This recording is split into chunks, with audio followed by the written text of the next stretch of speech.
Friends, good evening. Welcome to the Cathedral and welcome to the first in our Lent series on the Psalms, which we've given the title, The Beauty of Holiness. It's wonderful to welcome you here this evening and to share this first evening with you. I'll introduce tonight's speaker in a moment. Just to say, though, that the format of the evening and of the next few evenings over the Mondays of Lent is that the speaker will speak, there will be a space for questions and answers, and then at about 8:30 we will wrap up here in the North Transept, and I hope many of you will want to join us in the choir for the beautiful late night act of worship of Compline. And at that point, please follow the direction of the stewards. In fact, at all times, follow the directions of the stewards, and they will see you safely into the choir so that we can offer Compline together. Now, tonight's speaker is Mark Oakley, who is the Dean of Southwark. When he was appointed to that role, a great cheer went up around the Church of England for very good reason. Mark is, I'm going to say all the things that he is formally. He's a former Canon Chancellor of our sister Cathedral of St. Paul's. He's a former Dean of St. John's College, Cambridge. He's a former Archdeacon, of all things, in the Diocese of Europe. And formerly, and for all too brief a period, we were incumbents together in that part of God's vineyard that's known as the City of Westminster.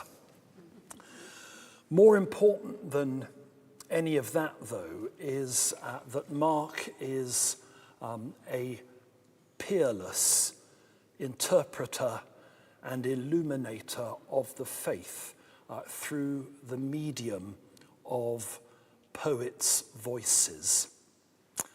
And that's why we've invited him to begin our series tonight. If you don't know his books, The Splash of Words and My Sour Sweet Days, then by the end of this evening, you will want to become acquainted with them, and maybe they will become part of your Lenten reading. I heartily commend them to you. He has been and remains a wise and always sane colleague in the Forest of Deans, and it's a huge pleasure to welcome him. Mark Oakley.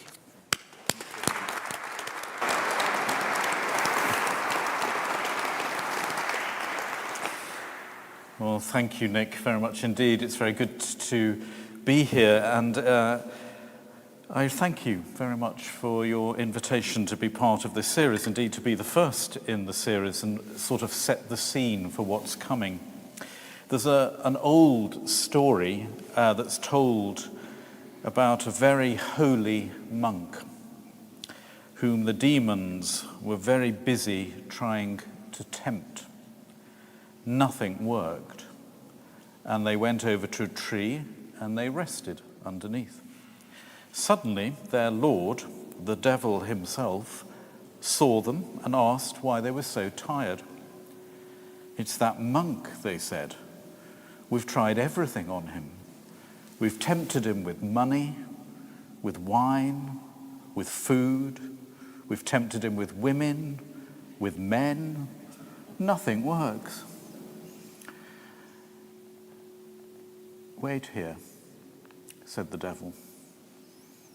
He went over to the monk and whispered into his ear. Suddenly, the monk jumped up, tore off his cross, ripped up his habit, made a very rude gesture to heaven, and shouted an even ruder word to go with it, and stomped off. The demons were in awe. "What on earth did you say to him?" they asked the devil.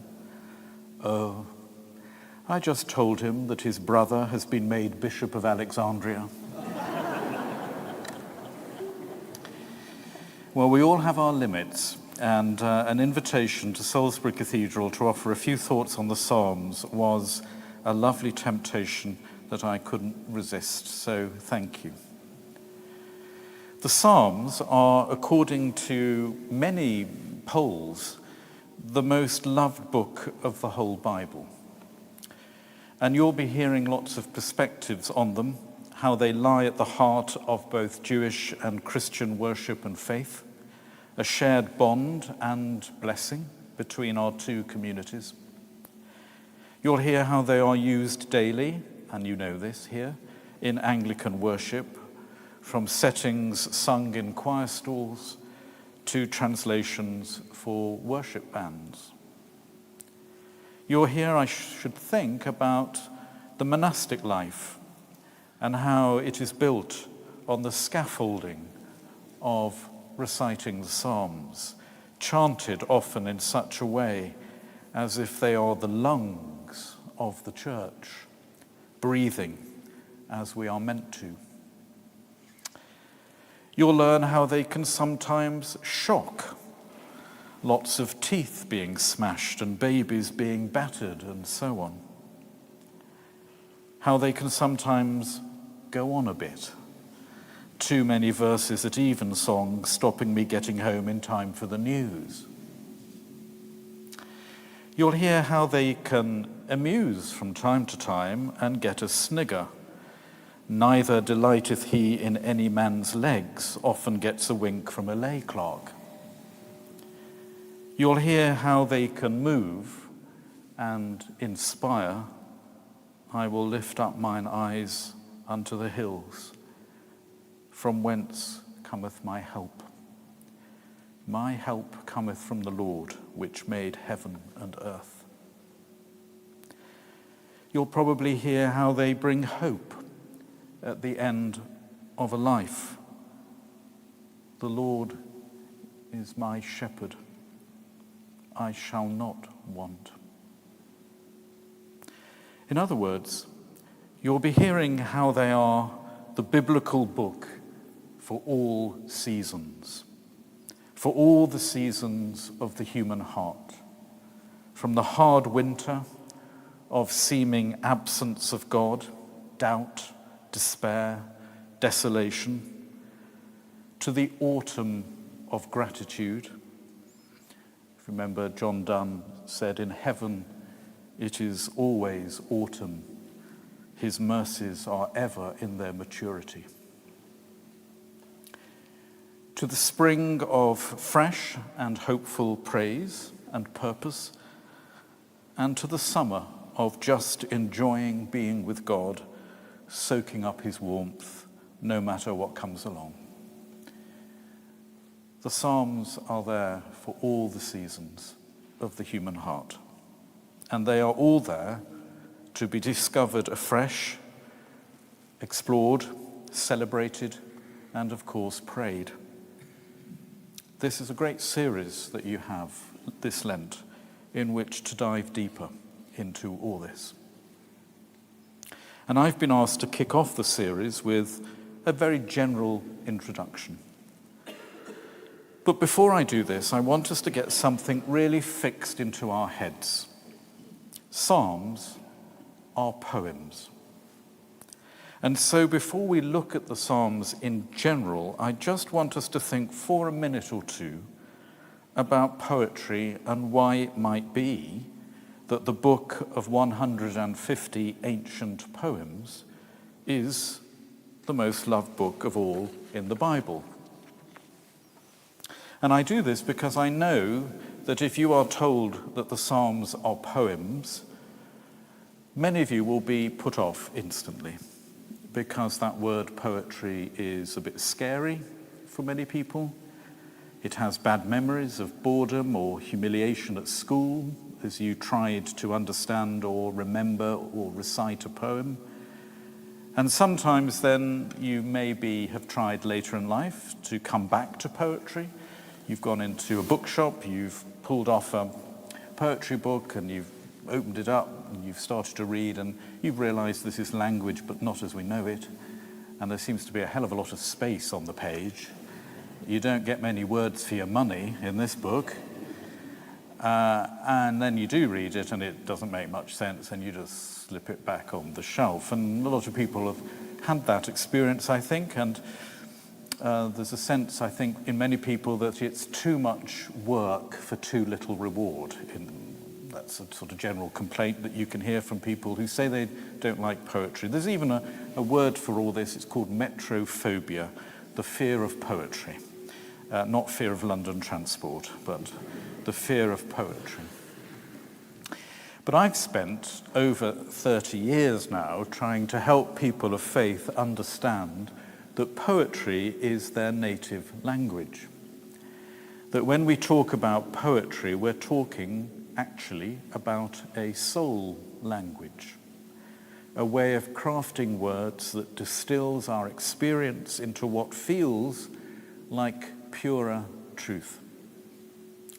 And this is, I think, what the Irish poet Michael Longley meant, who's sadly just recently died, what he meant when he was asked, "Where do you get all your poems from, Mr. Longley? Amazing, where do you get them all from?" And he said, well, if I knew where poems came from, I'd go and live there.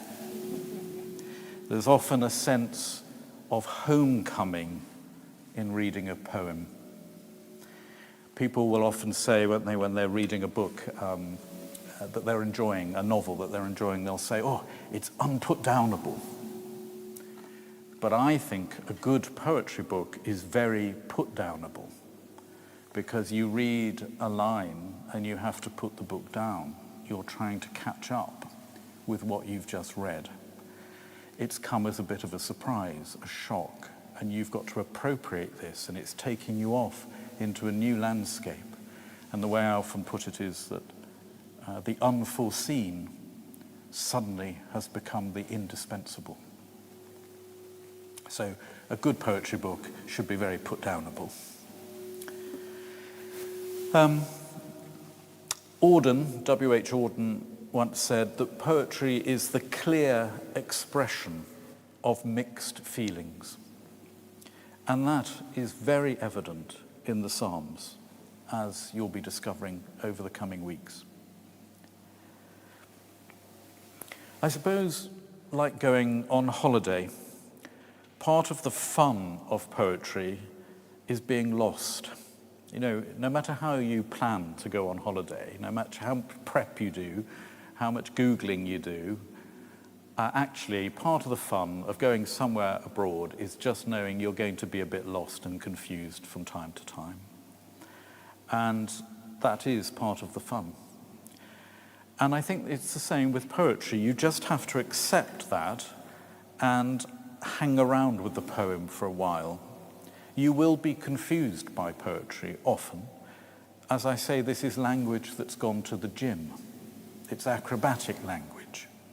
And you are allowed, by the way, not to like it. But here's the spiritual point. Difficulty can often be a very important thing in a life. If you look back at your lives, you probably can see that the most important times were often the difficult ones. The point of crisis is often the point of truth. And as in life, so in the language of life, people will often say, I can't understand it. I don't know what the meaning is, as if there is the meaning. That if only you were bright enough, if only you'd been to that fabulous college in Cambridge, you'd be able to excavate away and find the one true meaning of this poem. That is completely wrong. Instead of thinking like that, I often think it's better to think of a piece of music. If I played a piece of music to you now and said, "Tell me what that meant," you'd go, "That's a bit of an odd question." What we'd do instead is start to talk about our response to the music, what it's done to us, where it's taken us. And I think we have to do the same with poetry. So not what does it mean, but what is it doing to me? What's my response? And this is why Geoffrey Hill, the great poet of the 20th century, said there is a democracy to poetry. Each of us has our own response that is valid to it. And the beauty, of course, of reading poems together is that we read the poem and then you have a response and you have a response and I have a response and you have and we start to pile them up and we end up with one enormous response that not one of us had to begin with. And the wonderful thing about poetry, as somebody once said, is you can never finish a poem, you can only ever abandon it. So just before I move on to these poems that we're looking at in these weeks, a quick exercise that if I suddenly said to you, here is the news, you'd probably sit up and expect to hear the facts of the day, events that have occurred, the latest thing Trump's just done, some commentary on all that. And you'd tune your ears in for the BBC, for the news. But instead, if I said to you, once upon a time, you'd probably be equally expectant for truth, actually, but you'd be tuning in differently now because you're ready to receive it in a different form. You're ready to receive a story where meaning is communicated without summarizing it. We like stories. Children love them. Now, when you walk into this cathedral or any place of worship, how are your ears tuned? Are they tuned for the newsroom, the BBC, for Google? Is this a great big Google temple of facts on tap? Or, as I think, when you walked into here, you've walked into a poem. You've walked into a space that's celebrating the fact that God is not an object of our knowledge. God is the cause of our wonder.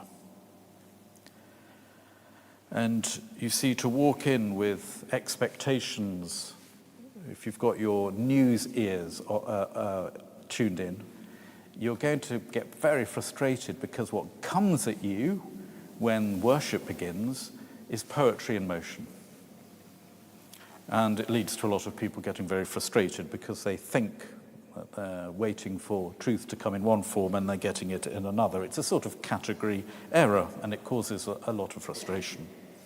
But if you think what's happening when worship starts, and you can test this out later after this talk, but it is poetry in motion because we normally stand and sing a poem, which we call a hymn or a worship song, and then you'll hear an ancient poem called a psalm, and then you'll have prayers which are full of images and metaphors and similes. And if you're a high church cleric or a charismatic singer, even your gestures become poetic. The body goes into poetry.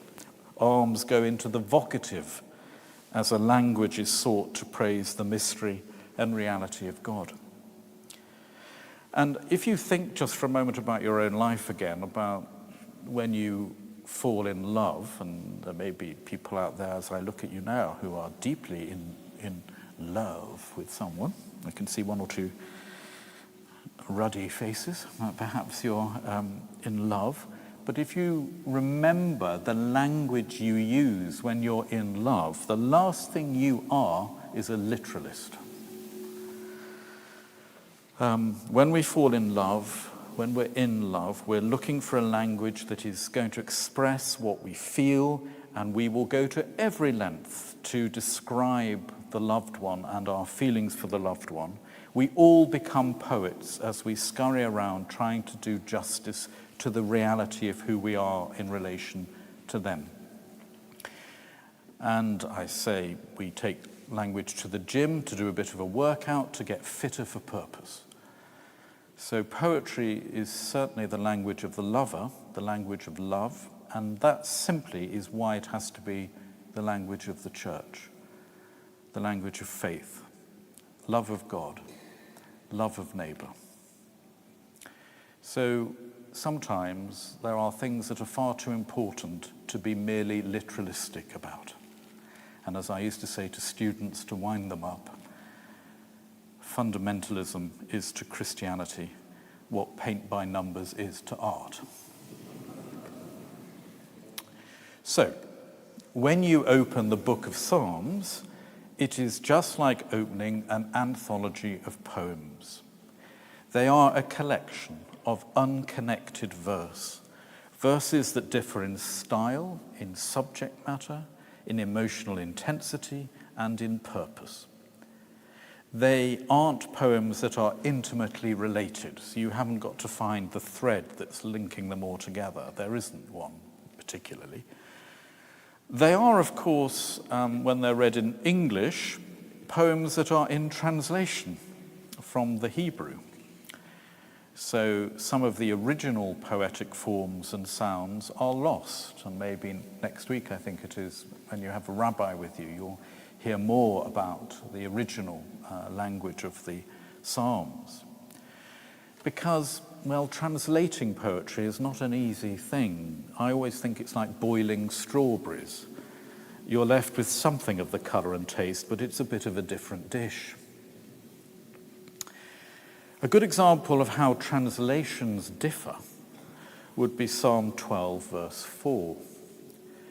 The New Revised Standard Version translates it as, "Our lips are our own. Who is our master?"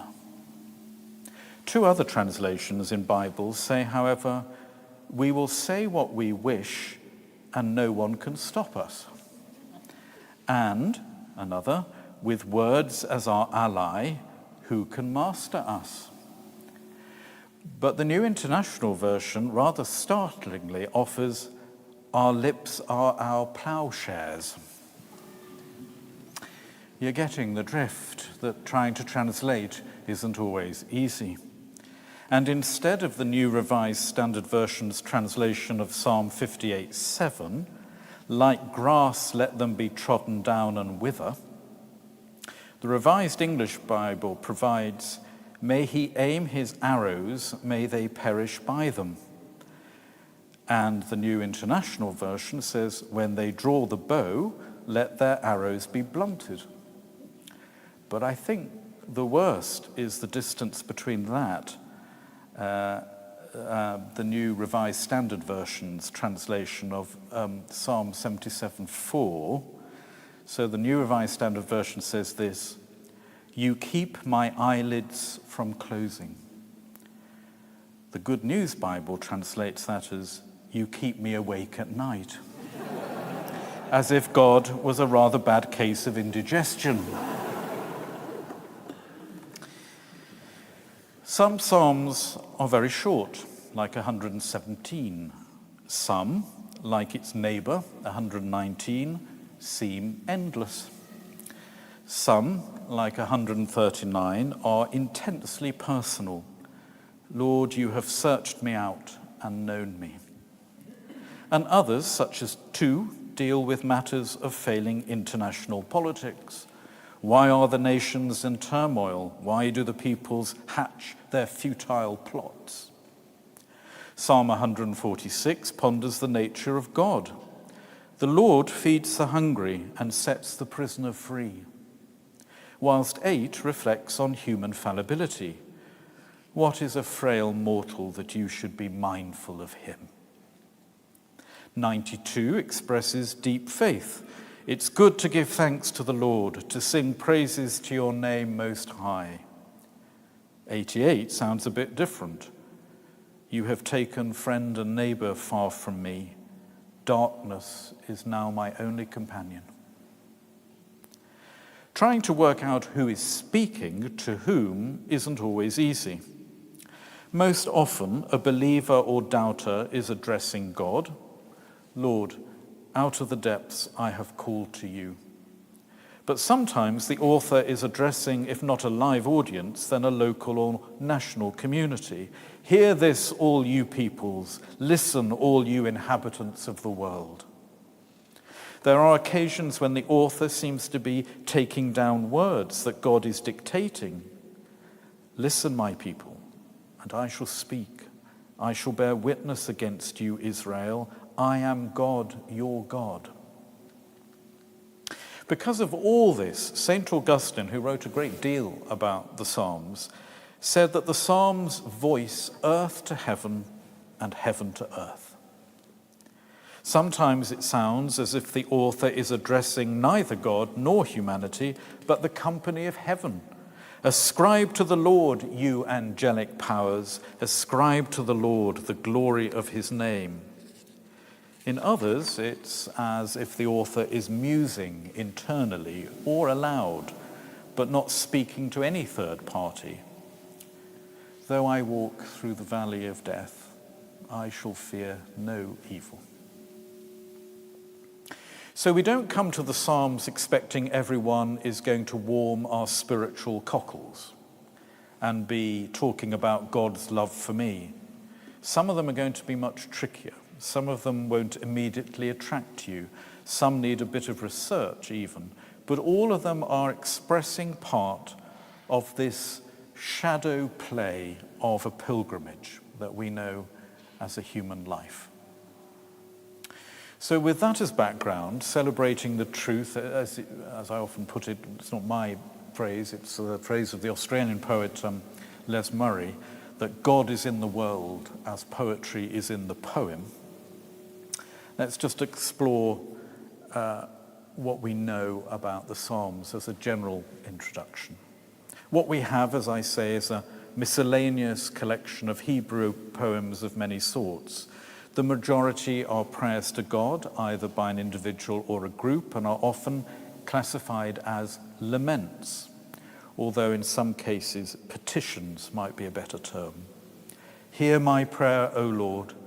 Let my cry come to you. Do not hide your face from me on the day of my distress. Incline your ear to me.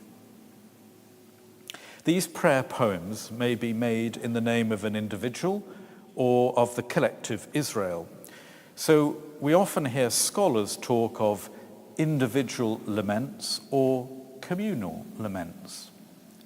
Sometimes it's a bit more complicated than that because they move from one to the other in one poem. And some people think that that's just how it's meant to be, and some people think that actually over time two poems have been forged into one. And if you're excited about those sort of questions, then you become a scholar of the Psalms, and that's how you earn your salary, dealing with such questions. Walter Brueggemann has met with quite acclaim for dividing the Psalms into three basic types, as represented by the general tone of the texts. So he says there are psalms of orientation, psalms of disorientation, and psalms of reorientation. Students love that. You just learn it and replay it. At this point, it might be helpful to touch on this word lament, because it's a word that's going to pop up, I think, over the next few weeks. Lament is a spiritual discipline. Biblically, especially in about a third of the Psalms, lament is a formal, structured expression of sorrow or mourning or complaint. So Psalm 13, for instance, will you forget me forever? How long will you hide? How long must I wrestle with my thoughts day after day and have sorrow in my heart? How long will my enemy triumph over me? You find complaints in the Psalms like that, but also complaints about bodies not working too well, disease, disappointments, depression, dangerous liars, bad people who are doing better than the good people. And sometimes God is the cause of lament directly. He's unresponsive or acting oddly. Is he answering any of those letters we keep sending him? Jesus, of course, knew and prayed the Psalms and the Psalms of lament. And it is often thought that he, on the cross, was, as a good Jew, reciting the Psalms on the cross to the God who seems to have deserted him. My God, why have you forsaken me? Straight from the Psalms. And yet, of course, into God's hands he commends himself, also in words from the Psalms. The idea of Jesus on the cross reciting the Psalms, I always find profoundly moving. Hebrews tells us that Jesus offered up prayers and supplications with loud cries and tears. And of course, you know, in the Anglican Church, with our sanitized liturgies, we don't always allow lament in that way. A recent study of contemporary hymnals concluded that only about 4% of hymns today reflect the kind of lament that's modelled in the Psalms. That sort of fist up to heaven saying, where the bloody hell are you, God? You know, we're Anglicans, we don't talk like that to God. The serious issue with that is that it renders the sufferer voiceless. It limits the sufferer into saying things they don't really want to. You're buttering up God when actually you're a bit frustrated. And I suppose by reading the Psalms and praying the Psalms, we are reclaiming a bit of our, what you might call our barefaced integrity. We want to get our pain and our honesty out a little bit more. And the Psalms of Lament, as I say, about a third of them, tend to have a sort of structure to them. They have an address to God, a complaint or a request, and then a motivation. You're sort of telling God why he should act. You know, you don't seem to be doing much, so can I just have a word? And then you sort of try and twist the arm of God a bit in your dialogue with God. And then they end with a renewed confidence in God. It's restored.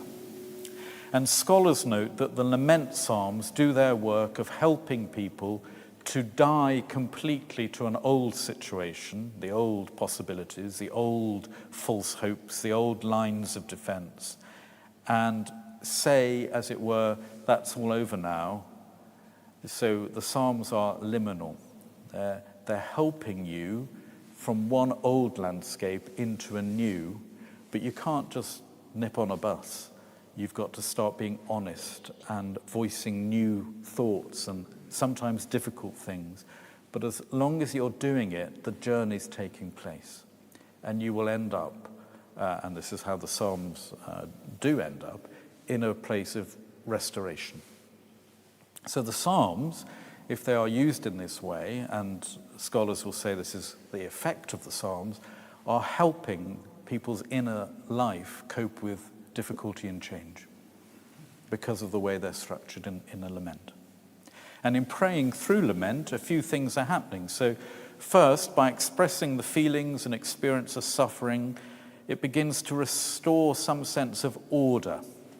You know, when everything's chaos, as soon as you start to try to give voice to it, at least some order seems to be coming into the picture. Secondly, it allows that suffering to be expressed interpersonally, bringing it into relationship. You're not just with it yourself.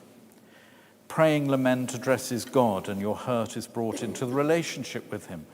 It doesn't just stagnate in you.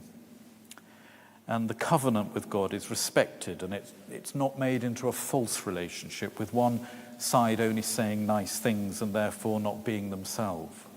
And then thirdly, it helps us as we struggle for the words to hear ourselves, to excavate what's lying deep behind all our masks, you know, our religious masks that we put on for God on a Sunday morning. You know, what lies behind that, and has your mask started to eat into your face? What happens with you and God when you try to pull that off? And the Psalms are saying, actually, maybe I need to, and maybe God needs to help me. Walter Brueggemann will talk about the Psalms helping us see what he calls the subversion of reality, so the reading between the lines. So he often thinks that reading the Psalms is a subversion to our status quo. We're trying to read God between the lines of our life and to help God, to ask God to help us become, not just be, but to become. And that means, of course, some difficulty. So to find the words is more important than we might realize. It means as we give voice, so nothing is off limits. Suffering, confusion, emotional chaos have to be recognized for what they are. And the way out of suffering is through it. You can't go round it. You have to go through it. And that's the voice of the Psalms. Come through with your pain. And in all this, the importance of lament is this, that it is acting as a bridge between your old world and your new world. And this is why Brueggemann calls it disorientation to a new orientation. It's a holding language, a liminal one. And it's only by crying, as it were, that I can sense that there might be a new beginning. And of course you find this later again in the Duns and the Herberts, where tears are a gift from God, washing out yourself. Lament is the way towards hope, but we need help with it, and the Psalms are the help. And if all that interests you, Brueggemann is your man. But in his commentary on the Psalms, another scholar called Arthur Weiser preferred to clarify them into three dominant types, the Psalms, and two supplementary ones. He said, I think there are hymns, laments, and thanksgivings. There are a few blessings and curses, and there's a bit of wisdom. Those were his five. So as you can see, people are always trying to categorize the Psalms, but they always slightly escape the net. It never quite does. What all these do, however, at the end of the day, is remind us that we're not dealing with homogeneous material, and we shouldn't approach them in the same way or expect them to evoke the same response. Each psalm is its own little world.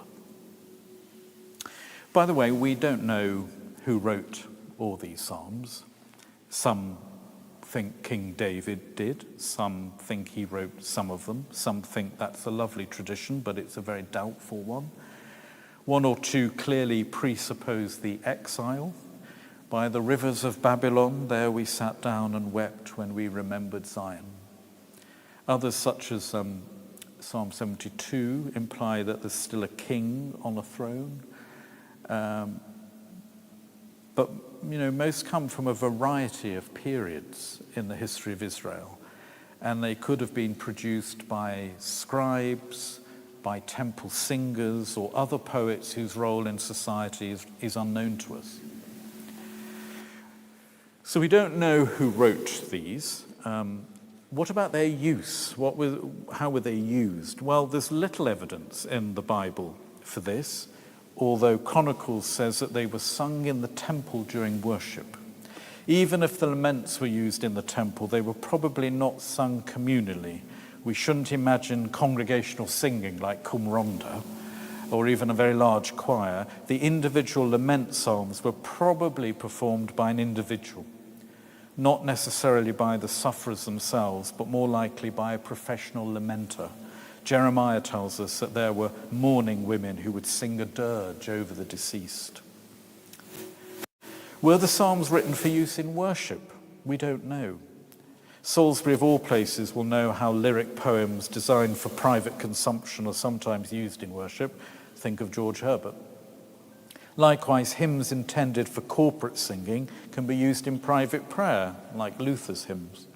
There's just no way of telling, really. Given a bare text with no indications of intended use or the context, what the original purpose of these psalms was. Certainly there are psalms of thanksgiving. How they were used, we don't know, but make a joyful noise to the Lord, all the earth. Worship the Lord with gladness. Come into his presence with singing. Again, it's possible to imagine a group using a psalm that speaks by a single worshipper who's speaking on behalf of a community, but we just don't know. A number of psalms are not directed to God in lament or praise at all, but are sort of teaching type psalms. They start to sound a bit like Ecclesiastes. Do not fret because of the wicked. Do not be envious of wrongdoers. They've got this sort of wisdom code to it, like a good teacher is sitting you down. And sometimes you get like Psalm 119, which is a bit of an odd animal. Psalm 119 is actually an acrostic, but a very complicated one. So in each of the 22 sections of this very long psalm, each of the 8 verses begins with the same letter of the alphabet. Thus there's an Aleph section, there's a Beth section, and so on, all the way to the last letter of the Hebrew alphabet. And it's hard not to think that this was written for reading rather than for singing. So it's like an extended meditation on the beauty of the Torah, the law. And every line contains a synonym for the Torah: statutes, judgments, testimonies, and so on. So again, another different form of a psalm that doesn't sound as if it was sung, but was all sort of meditated on. Some think 119, by the way, is really boring psalm. C.S. Lewis, however, thought it a thing of true beauty. He said it was the Hebrew equivalent of a perfect sonnet. Anyway, we don't really know what these psalms were used for and how they were used. But finally, what about the order of the psalms? Well, the complete book of Psalms, called the Psalter, can scarcely have come into existence before 300 BC, since there are individual psalms in it that are probably no earlier than the late Persian period, which ended with Alexander the Great's conquests. Everything suggests that the growth of the Psalter was immensely complicated.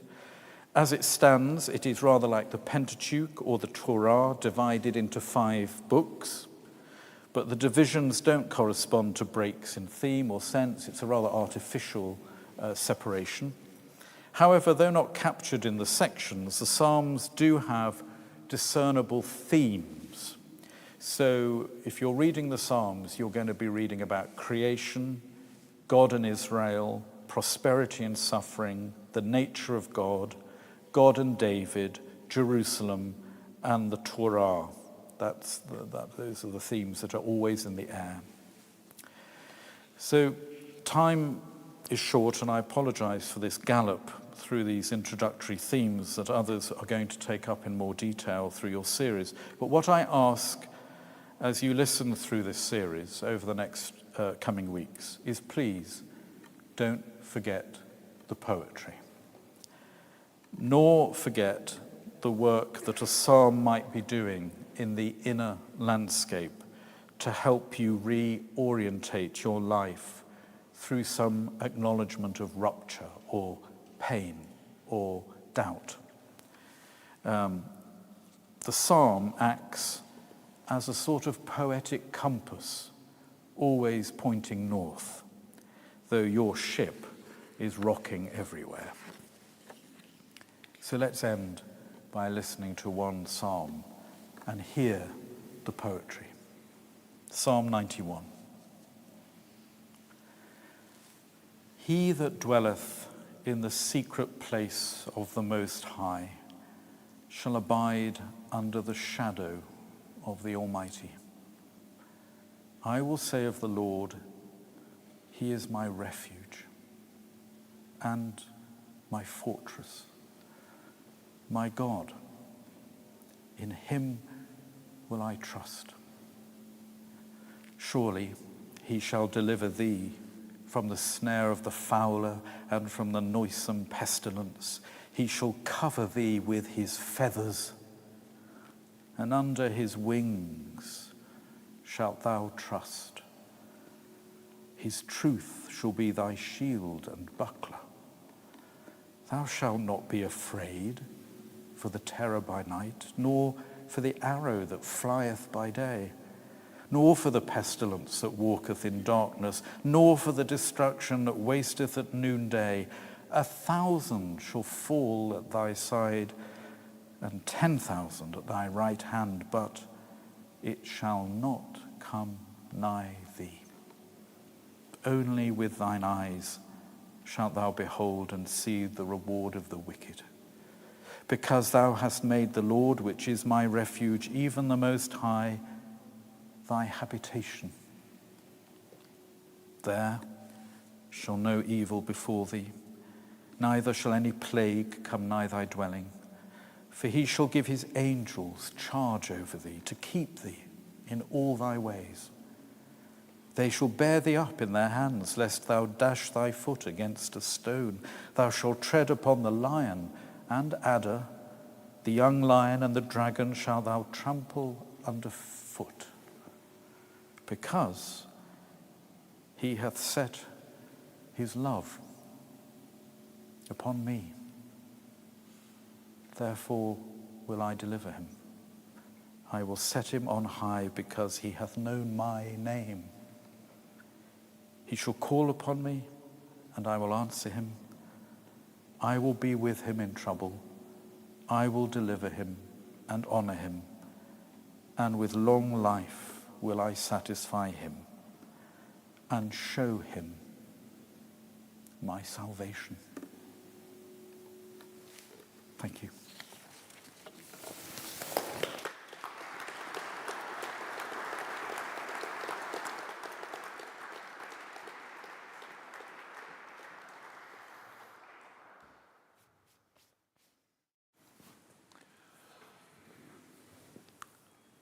I know that Mark is willing to take questions, so I urge you to raise a hand and a microphone will be brought to you. Here we are, Chris.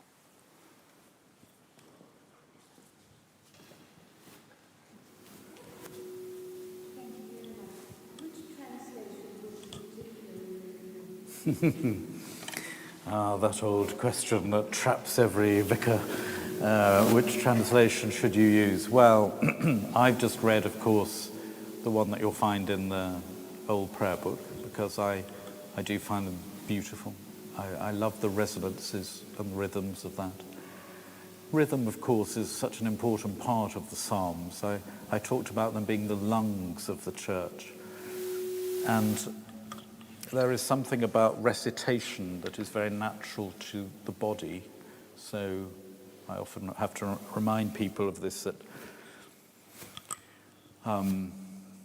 you've all got what we call an iamb, a T-tum going on in you.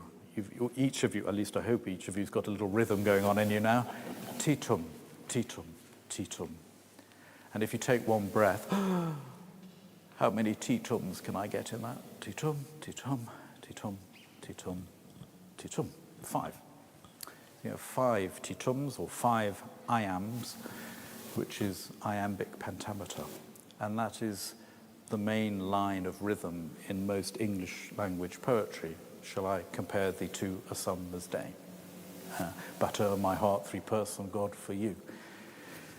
And so there's both the heartbeat and the breath caught up in this seemingly ordinary rhythm that we use in English language poetry. So, it's a long way of saying, I like to hear the rhythm of the words, and I think that some of the older translations have that.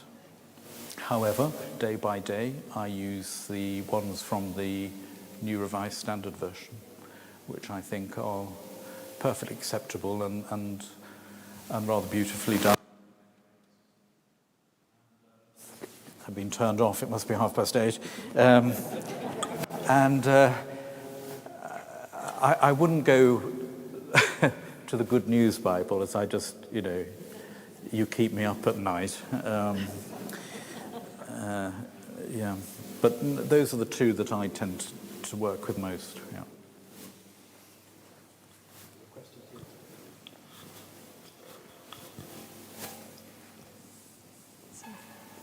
Sorry, who was it?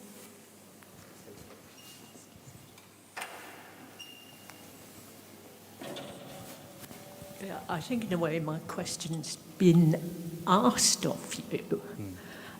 Because, I love the Old Testament, and one of the main things is the poetry, and it's on beyond the Psalms. And so I was glad what you said about the RSV, because I've stuck with that after year.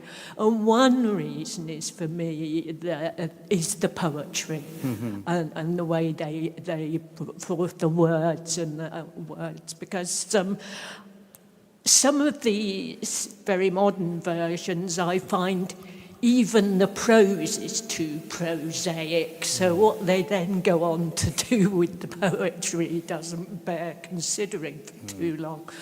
But yes, I think I have to also be aware of poetry throughout the Old Testament and the importance of portraying what is being said through the medium of poetry.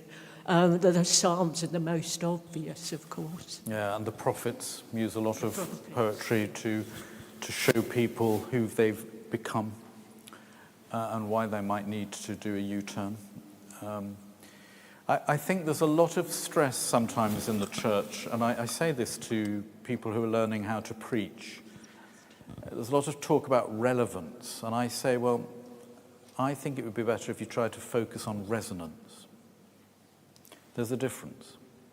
Relevance is something that's here now, probably gone tomorrow.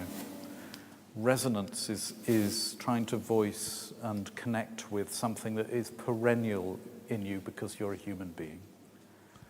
So I think when you're trying to be resonant in preaching, you're trying to find those things which are not just about the here and now.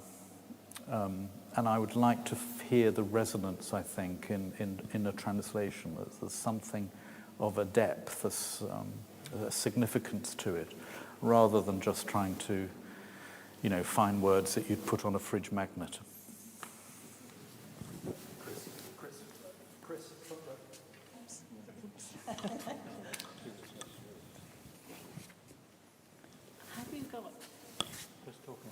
Have you got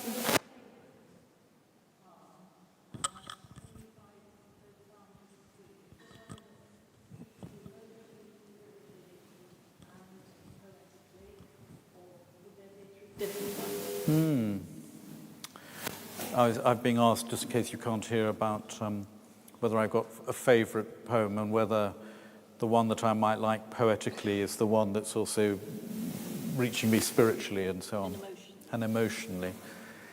I think for me those three things are always caught up together. It depends on my mood, which is why I came up with that idea about it being a book for all seasons.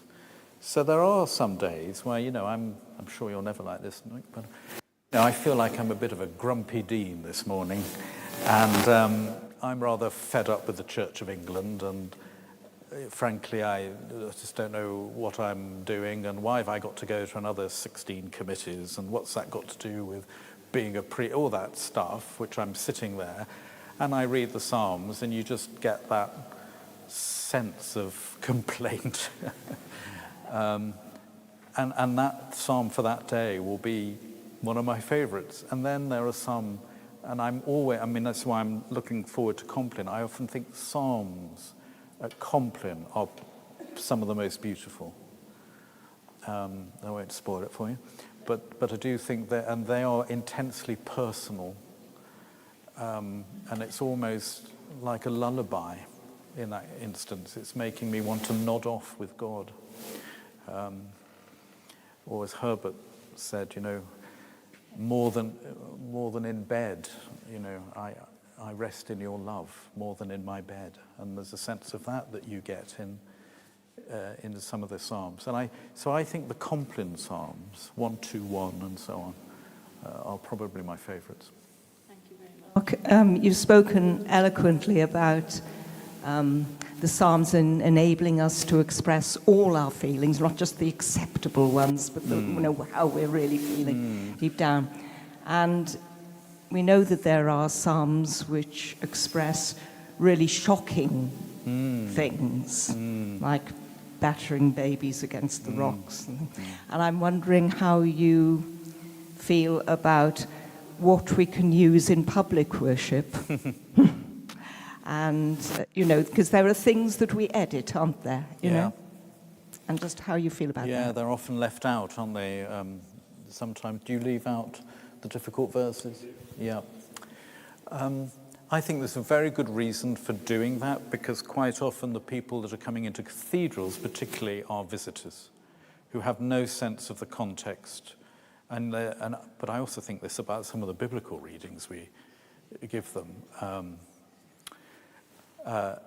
And, you know, time is short and we can't sort of say, now, just before we sing this psalm, I'd just like to give you 40 minutes on the nature of lament. And, you know, they're just sitting listening to it and they're suddenly hearing, oh, I hate my enemy and I'd love to stick one in the eye and, you know, bash his babies while I'm at it. That's not great. So I can see why we think, maybe we'll edit that. There's another side of my brain that says, but that's also part of us, isn't it? There is that anger, and we're all sort of compressing it a bit. There's a lot of absorption in church. Clergy do a lot of absorbing people's feelings and angers, and church absorbs a lot and doesn't let it all out. And the Psalms are saying, what would happen if we did? Might it all be a bit more honest? So there is a bit of my brain that says, actually, let's do the difficult bits. But I think for the average weekday evensong with tourists and so on, I would probably be agreeing with that you take them out. Last question, I think.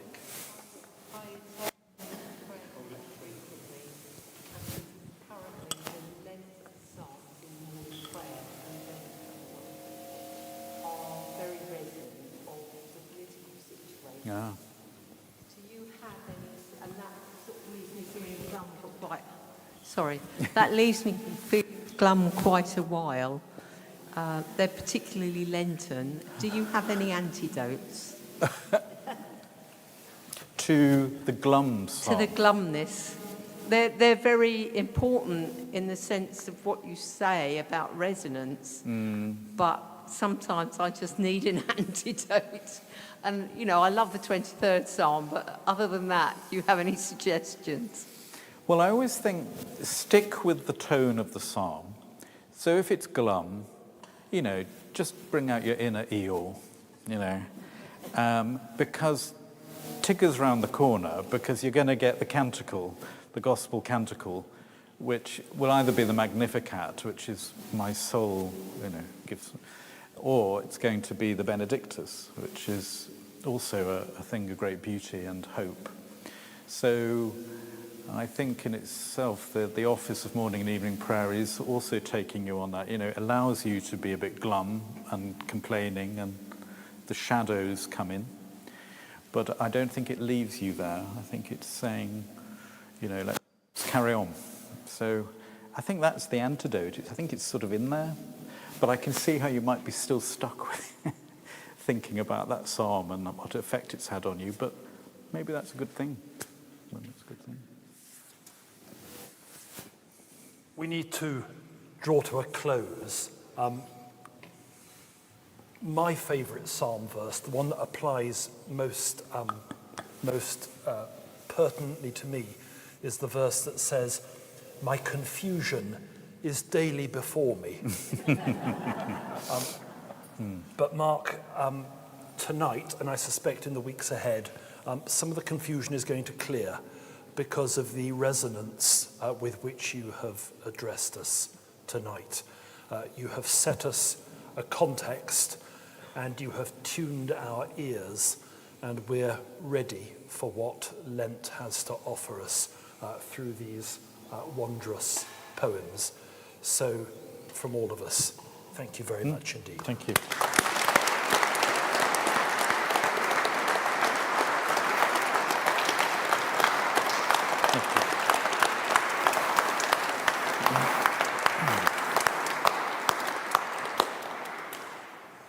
Please, if you're able, come and join us for worship, and for the office of Compline in the choir, follow the directions of the stewards.